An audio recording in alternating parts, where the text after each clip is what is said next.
O som das imagens. Imagens que passais pela retina, porque não vos fixais. Um podcast de Carlos Magno. Imagens diversas, dispersas, por vezes desconexas, mas sempre paradoxais. Há imagens que é preciso saber ler, saber olhar, saber ver, interiorizar. A imagem da capa da revista The New European, por exemplo, traz uma bandeira inglesa coberta de cruzes como se fosse um cemitério. Mas as letras, essas é que falam. Reino Unido pós-Brexit, diz a revista The New European, um Estado falhado. Assim mesmo, um Estado falhado. É preciso vacinar a economia, escreve a Finance Monthly dos Estados Unidos. E a revista The Economic Times fala da grande reabertura, traz um carrinho de supermercado cheio de compras.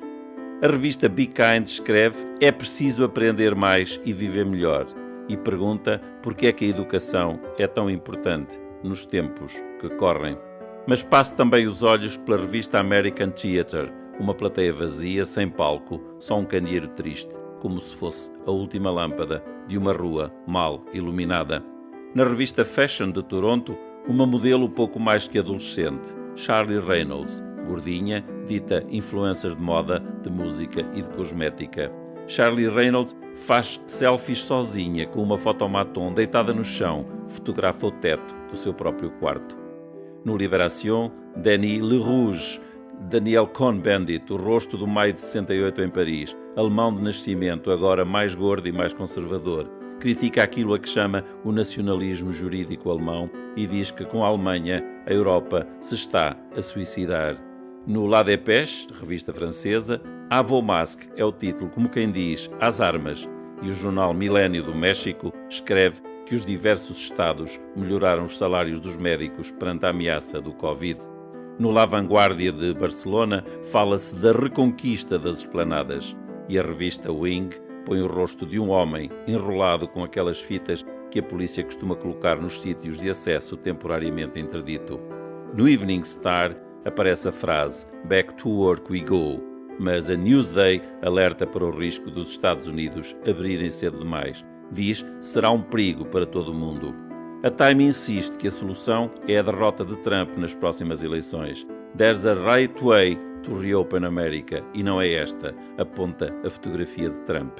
No jornal Extra, olho no lance, agora é como no vídeo ao árbitro, diz a revista brasileira, imagens ao milímetro da reunião do governo em que Bolsonaro diz que demite Sérgio Moro se a justiça brasileira lhe investigar a família.